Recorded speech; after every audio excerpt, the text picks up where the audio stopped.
Hello दोस्तों, नमस्कार। तो देखिए, अगर यदि आप झारखंड से हैं तो आपको बता दें कि लगभग सभी ज़िलों में जो है एक वैकेंसी निकाला जाता है प्रधानमंत्री आवास योजना के अंतर्गत। उसमें वैकेंसी जो निकाला जाता है वो निकाला जाता है ब्लॉक कोऑर्डिनेटर का, प्रखंड स्तरीय ये वैकेंसी होता है। और इसमें जो है सब कुछ होने के बाद एक परीक्षा भी लिया जाता है, जिसमें आपको जो है टोटल 30 प्रश्नों की जो है परीक्षा ली जाती है, यानी कि 30 प्रश्न आपको पूछे जाते हैं। समय आपको मिलते हैं 1 घंटा। और आज के इस वीडियो में हम लोग वही जो है देखने वाले हैं कि इसमें किस तरह के प्रश्न पूछे जाते हैं, किस लेवल के प्रश्न पूछे जाते हैं। और आपको बता दें कि ये जो प्रश्न हम लेकर के आए हैं, ये देखिए PMAYG यानी कि प्रधानमंत्री आवास योजना जो है, इसके अंतर्गत में जो है पश्चिमी सिंहभूम चाईबासा में दिनांक 20/11/2025 को ये परीक्षा हुआ है। और इसका इस तरह का क्वेश्चन रहता है। यहाँ पर देखिए एप्लीकेशन नंबर आपको भरना होता है, ये एप्लीकेशन नंबर जो भी आपको इसमें भर देना है। उसके बाद यहाँ पर जो है सब कुछ यहाँ पे डिटेल में लिखा हुआ रहता है।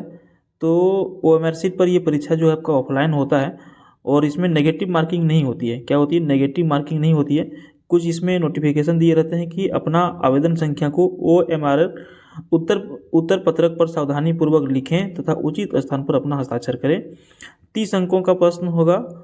30 मतलब अंकों का जो है ये परीक्षा होगा। 30 प्रश्न होंगे, प्रत्येक प्रश्न के लिए 1 नंबर दिए जाएंगे और गलत उत्तर के लिए कोई भी मार्किंग इसमें नेगेटिव नहीं होगी। तो ये सारे प्रश्न हैं, टोटल 30 प्रश्न हैं। और आज के इस वीडियो में हम लोग जो है इसी को जो है पढ़ेंगे, देखेंगे, समझेंगे, ताकि अन्य किसी भी जिला में अगर यदि परीक्षा होती है तो किसी भी तरह का दिक्कत आपको ना हो। जनरली इसमें आप देखेंगे कि कंप्यूटर से रिलेटेड बहुत ही छोटे छोटे प्रश्न, एकदम इजी वाले प्रश्न। आप अगर यदि ये DCA कुछ भी किए होंगे तो आराम से इसको कर सकते हैं।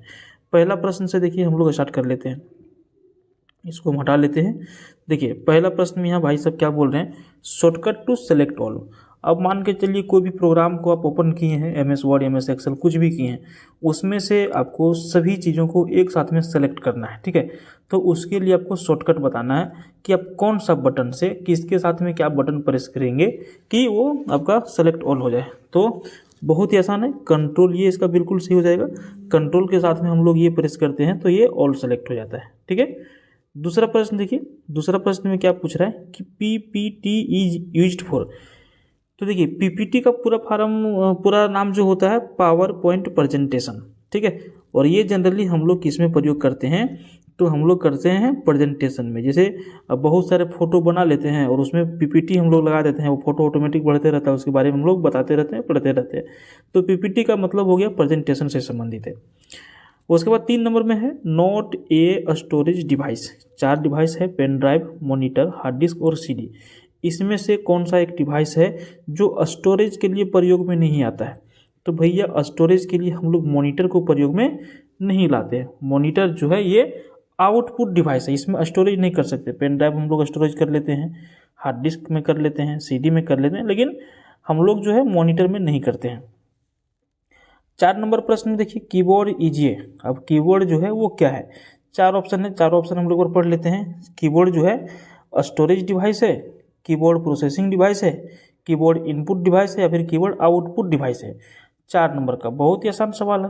कीबोर्ड से हम लोग क्या करते हैं, इनपुट देते हैं कंप्यूटर को। कीबोर्ड में हम लोग कुछ भी टाइप करते हैं तो वो कंप्यूटर इनपुट के माध्यम से लेता है, ठीक है। जनरली बाइनरी नंबर से कंप्यूटर में इनपुट आउटपुट होता है। तो कीबोर्ड क्या हो गया, इनपुट डिवाइस हो गया, ठीक है। उसके बाद देखिए 4 नंबर तक हम लोग प्रश्न को देख लिए। 5 नंबर में हम लोग आते हैं। देखिए 5 नंबर में क्या बोल रहा है, शॉर्टकट फॉर रिफ्रेश। अब शॉर्टकट जो है रिफ्रेश करने का वो कौन सा है? तो आपको पता है कि कीबोर्ड में आप ध्यान देंगे F1 से लेकर के F12 तक 12 फंक्शनल की जो है होता है। उसमें से F5 एक ऐसा की है जिससे हम लोग कंप्यूटर अगर यदि रनिंग कर रहा है, कुछ भी कर रहा है, तो हम लोग माउस से अगर यदि रिफ्रेश नहीं करना चाहे तो सिर्फ F5 यदि प्रेस 3-4 बार कर देते हैं तो कंप्यूटर रिफ्रेश हो जाता है। उसी तरह से प्रश्न संख्या 6 में आउटपुट डिवाइस आपको बताना है। अभी हम लोगों ने इनपुट डिवाइस देखा था जो कीबोर्ड था, इसमें आपको आउटपुट डिवाइस दिखाना है। तो बहुत ही आसान सवाल नहीं है। आउटपुट डिवाइस क्या हो जाएगा, मॉनिटर, कीबोर्ड, माउस और CPU में मॉनिटर जो हो जाएगा हमारा आउटपुट डिवाइस हो जाएगा। 7 नंबर देखिए शॉर्टकट फॉर अंडू। कुछ भी काम हम लोग कर रहे हैं, कुछ गलती हो जाए एक स्टेप पीछे आना है तो हम लोग क्या करते हैं, सिंपल कंट्रोल जेड प्रेस कर देते हैं, है ना, ताकि एक स्टेप जो आगे गया है कुछ गलती हुआ तो उसको हम लोग पीछे कर लेते हैं। तो कंट्रोल प्लस जेड, ये हो गया शॉर्टकट अंडू का। उसके बाद देखिए .xls फाइल ओपन इन, तो कभी भी आप अगर एक्सेल में काम करते हैं ना तो वो .xls के साथ में आता है, ठीक है। तो सही उत्तर क्या हो जाएगा, यहाँ पे एक्सेल हो जाएगा, ठीक है। 8 नंबर तक हम लोग पहुंच गए हैं, प्रश्न संख्या 9 से देखते हैं। देखिए ये कंप्यूटर वायरस इज, ये कंप्यूटर का वायरस क्या है, कैसे होता है ना। तो देखिए इसमें से एक कंप्यूटर का वायरस आपको पूछ रहा है। हार्डवेयर तो हम लोग देखें ये वायरस तो है नहीं भाई, मेलवेयर यही हमारा वायरस होता है, ठीक है। क्या होता है, ये हमारा वायरस होता है। तो ऑप्शन बी यहाँ पर बिल्कुल सही हो जाएगा। सॉफ्टवेयर अपडेट नेटवर्क डिवाइस ये वायरस नहीं है, जबकि मेलवेयर एक वायरस है। प्रश्न संख्या 10 में पूछ रहा है कि परमानेंट स्टोरेज इसमें से कौन सा होता है। तो देखिए स्टोरेज दो तरह का होता है, रैम और रोम, ठीक है। रैम मतलब हो गया रैंडम एक्सेस मेमोरी, और रोम का मतलब हो गया रीड ओनली मेमोरी। तो 10 नंबर का आपका सही उत्तर हो जाएगा परमानेंट स्टोरेज। पेन ड्राइव यहाँ पे दिया हुआ, परमानेंट स्टोरेज पेन ड्राइव नहीं होगा भाई, ठीक है। हालांकि इसमें आप एक तरह से कह सकते हैं कि यदि किसी भी चीज़ को हम लोग पेन ड्राइव में सुरक्षित रख दें तो वो परमानेंट हो जाता है, ठीक है। तो इसकी वजह से भी यहाँ पे देखिए इसमें आंसर आपका जो दिया है पेन ड्राइव ही दिया है। 10 नंबर का ऑप्शन ये बिल्कुल सही उत्तर दिया है, पेन ड्राइव। परमानेंट स्टोरेज हो सकता है कि इसमें जो है किसी भी चीज़ को सुरक्षित रखने के लिए परमानेंट के लिए दिया होगा, तो ये हो जाएगा बिल्कुल सही, ठीक है, परमानेंट पेन ड्राइव। अगला प्रश्न देखिए, जीमेल क्या है। 11 नंबर प्रश्न पूछ रहा है कि जीमेल क्या है। तो जीमेल जो है हार्डवेयर तो बिल्कुल नहीं हो जाएगा, ब्राउज़र भी नहीं होगा, हम लोग ईमेल में तो कुछ ब्राउज नहीं कर पाते हैं, ओएस भी नहीं हो जाएगा, तो ये हो जाएगा एप्लीकेशन सॉफ्टवेयर। 11 नंबर का बी बिल्कुल सही उत्तर हो जाएगा। 12 नंबर प्रश्न पूछ रहा है कि शॉर्टकट फॉर न्यू डॉक्यूमेंट। अब हम लोग किसी भी चीज़ को न्यू डॉक्यूमेंट के लिए हम लोग क्या प्रेस करेंगे कि वो न्यू डॉक्यूमेंट में आ जाएगा। तो इसका जो सही उत्तर हो जाएगा ऑप्शन ये, कंट्रोल प्लस एन अगर यदि हम लोग करेंगे, कभी भी कंट्रोल के साथ एन प्रेस करेंगे तो एक नया फोल्डर के रूप में बन जाता है, ठीक है। और वही नया फोल्डर कहिए फिर नया डॉक्यूमेंट कहिए, तो कंट्रोल एन बिल्कुल सही उत्तर हो जाएगा, ठीक है। 13 नंबर प्रश्न देखिए, इसको हटा लेते हैं। हाँ देखिए 13 नंबर प्रश्न पूछ रहा है कि नोट ये सर्च इंजन। अब इसमें जो है 4 ऑप्शन आपके पास दिए गए हैं। अब चारों ऑप्शन में से आपको सेलेक्ट करना है कि इसमें से कौन सा सर्च इंजन नहीं है, ठीक है। तो गूगल में हम लोग तो बराबर कुछ भी काम करते हैं, सर्च इंजन ये तो होता ही है। हालांकि इसमें सही आंसर जो दिया है फायरफॉक्स दिया है, ठीक है, not a search engine. 14 option C बिल्कुल सही उत्तर। देखिए binary numbers contents, binary number जो होता है कंप्यूटर के लैंग्वेज में आप इसको पढ़े होंगे, वो कभी भी जो है बाइनरी नंबर 0 और 1 यही दो नंबर होते हैं, ठीक है। बाइनरी नंबर 0 और 1, तो सही उत्तर क्या हो जाएगा 0 और 1, यानी कि ऑप्शन ये, ठीक है। उसके बाद देखिए नेक्स्ट क्वेश्चन आपको पूछ रहा है, कि main function of operating system. Operating system का मेन फंक्शन जो होता है वो क्या होता है, किस प्रकार ये मतलब ये काम करता है। तो ये देखिए main function of operating system is manage hardware and software, ठीक है। तो ऑपरेटिंग सिस्टम का मेन दो ही काम रहता है, हार्डवेयर और सॉफ्टवेयर, दो चीज़ होना चाहिए, बाकी सब कुछ ठीक चलता है। स्कैन डॉक्यूमेंट से हमें कोई नहीं है, मतलब ऑपरेटिंग में ये सारा आउटपुट का चीज़ है, प्रिंट पेजेस आउटपुट का चीज़ है, प्ले सॉन्ग्स ये आउटपुट का चीज़ है। लेकिन ऑपरेटिंग सिस्टम में मैनेज हार्डवेयर एंड सॉफ्टवेयर दो चीज़ रहता है। शॉर्टकट टू कट, किसी भी चीज़ को हम लोग यदि कट करना चाहेंगे तो हम लोग ऐसा क्या प्रेस करें कि हमारा शॉर्टकट में तुरंत ये काम हो जाए कट का। तो 17 नंबर का ऑप्शन बी, कंट्रोल एक्स अगर यदि हम एक साथ में प्रेस करते हैं तो हमारा वो कट हो जाएगा, ठीक है। यहाँ पे आप ध्यान देंगे कंट्रोल सी दिया है, बहुत लोग कहेंगे सर सी कट का मतलब सी, भाई कंट्रोल सी का मतलब कॉपी होता है, कट का मतलब एक्स होता है, ठीक है। कंट्रोल भी मतलब हम पेस्ट करेंगे, कंट्रोल जे मतलब हम अंडू करेंगे, ठीक है ना। 18 नंबर प्रश्न देखिए, 1 किलोबाइट यानी KB इक्वल्स टू, हम लोग तो आप हो सकता है कि नए ज़माने के लोग होंगे, हम लोग उस ज़माने के लोग के हैं जब एक मोबाइल में ना 200 शायद 48 ऐसे करके MB वाला वो मेमोरी कार्ड लगा हुआ आता था। KB में हम लोग वैल्यू देते थे ना, तो इसीलिए हम लोग को ज़्यादा पता है, ठीक है। अभी तो सीधा GB में चलता है, हम लोग MB KB से करके आए हुए हैं, बहुत पहले के हैं। तो 1 किलोबाइट यानी कि 1 KB के बराबर जो है वो 1 KB जो है वो कितने के बराबर होता है, कितने बाइट्स के बराबर होता है। तो 18 नंबर का सही उत्तर हो जाएगा 1024 बाइट्स बराबर 1 KB। ठीक है। अगला प्रश्न देखिए, device use to store large data. अब डिवाइस जो है लार्ज डेटा, अगर यदि बड़ा डेटा है तो उसको हम लोग किस में जो है सेव रख सकते हैं, ठीक है, किस में हम लोग स्टोर कर सकते हैं।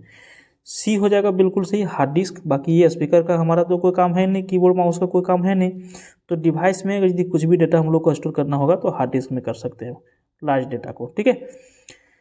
उसके बाद देखिए Excel formula to find average. अब एक्सेल देखिए, अगर यदि आप यहाँ पे पूरा ब्लॉक को देख रहे हैं तो बहुत सारा चीज़ आपको शॉर्टकट तुरंत डेटा निकालना होता है, तो एक्सेल में ज़्यादा काम हो जाता है आपका। ठीक है, एक्सेल में हो जाएगा, पावर पॉइंट में कम होता है, और एक्सेल और वर्ड 2 चीज़ में आपका ज़्यादा काम रहेगा, समझ गए। तो इसीलिए एक्सेल से आपको ज़्यादा ध्यान देना है। तो Excel formula to find average, अब किसी चीज़ का एवरेज निकालना है तो एक्सेल में एक फार्मूला होता है, वो क्या फार्मूला कैसे आप प्रेस करेंगे कि वो आपका तुरंत एवरेज उसको निकाल के आपके सामने रिजल्ट दे दे। ठीक है, तो यहाँ पे होता है ये फार्मूला। ठीक है, एवरेज निकालने के लिए इज इक्वल टू एवरेज और ब्रैकेट। ठीक है ना, इसको प्रेस करेंगे तो तुरंत वो क्या करेगा, एवरेज जो है रिजल्ट दे देगा। उसके बाद देखिए, अब इतना तो आपका 20 क्वेश्चन हो गया कंप्यूटर से रिलेटेड। अब आपको प्रश्न पूछा जाएगा प्रधानमंत्री आवास योजना से संबंधित। तो देखिए, PMAY योजना पूर्व में निम्न नाम से जाना जाता था। अब ये जो है इसका नाम तो अभी PMAY पड़ गया, लेकिन इसके पहले ये कौन सा नाम से जाना जाता था। तो 21 का हो जाएगा इंदिरा आवास योजना। ठीक है, प्रधानमंत्री आवास योजना से पहले इसका नाम था इंदिरा आवास योजना। मोदी जी आए तो नाम हटा दिए, प्रधानमंत्री आवास योजना कर दिए। उसके बाद देखिए 22 नंबर में, प्रधानमंत्री आवास योजना ग्रामीण योजना द्वारा निम्न द्वारा क्रियान्वित किया जाता है। अब ये किसके द्वारा रन किया जाता है ये आपको पूछा जा रहा है, ये कौन सा विभाग के द्वारा प्रधानमंत्री आवास योजना चलाया जाता है, इसका आंसर आपको देना है। तो देखिए, ये विकास मंत्रालय के द्वारा चलाया जाता है, ministry of rural development. Clear. Next question 23 देखिए, इसमें पूछ रहा है सर आपको कि प्रधानमंत्री आवास योजना ग्रामीण योजना अंतर्गत निम्न में से किसका निर्माण करना आवश्यक होता है। शौचालय, रसोई, बरामदा या फिर उपरोक्त सभी, इसमें से क्या निर्माण करना जरूरी होता है। तो देखिए, कभी भी प्रधानमंत्री आवास योजना बनेगा, शौचालय उसमें बनाना है, रसोई बनाना है और बरामदा भी आपको बनाना है। तो ये तीनों चीज़ का जो है निर्माण उसमें कराया जाना है आपको। ठीक है। 24 देखिए, 24 में पूछ रहा है कि प्रधानमंत्री आवास योजना के अंतर्गत जो है किस्त जारी करने हेतु क्या आवश्यक है। तो प्रधानमंत्री आवास योजना ग्रामीण क्षेत्र में जिनका आवास जो है सैंक्शन होता है, उसको किस्त जारी करने के लिए क्या चीज़ करना पड़ता है, क्या चीज़ देखना पड़ता है। 24 सही उत्तर ऑप्शन डी हो जाएगा। जियो टैग यानी कि फोटोग्राफ विथ जियो टैग आपको करना है, आधार वेरिफिकेशन करना है और बैंक अकाउंट लिंकिंग करना है, उसके बाद ही यहाँ पे किस्त जारी हो सकता है। ये 3 चीज़ का होना जरूरी है। 25 नंबर देखिए,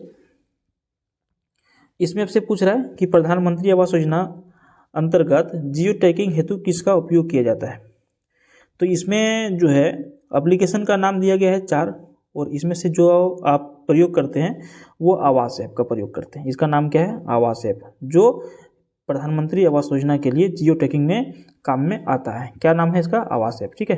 देखिए, दूसरे जिला वाले अगर यदि आप किसी भी प्रखंड से भरे होंगे ना प्रधानमंत्री आवास वाला ब्लॉक कोऑर्डिनेटर वाला फार्म, तो इसमें आपको ये प्रश्न पूछेगा भाई, इसलिए ध्यान रखिएगा, ज़्यादा चेंजिंग नहीं होता है, यही सारे प्रश्न आपको पूछे जाएंगे। पूछा जा रहा है कि प्रधानमंत्री आवास योजना के अंतर्गत जो है लाभुकों को कितने किस्तों में राशि दी जाती है। अब कितने किस्त में इसको दी जाती है, तो इसको दी जाती है 3 किस्त में। ठीक है, कितने, 3 किस्त में।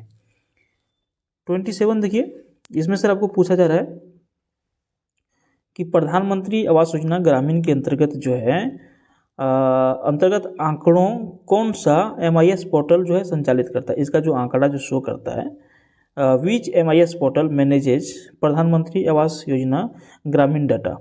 तो ये जो संचालित करता है पोर्टल, उसका नाम है आपका आवास सॉफ्ट।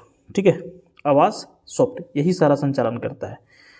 28 देखिए सर, आपको पूछा जा रहा है प्रधानमंत्री आवास योजना ग्रामीण के अंतर्गत जो है शौचालय निर्माण हेतु किस योजना के साथ अभिसरण है। तो ये जो आवास योजना जो होता है इसमें शौचालय निर्माण हेतु योजना के साथ जो है अभिसरण है, किसके साथ में है? तो ये है आपका SBMG। ठीक है, किसके साथ में? SBMG के साथ में है।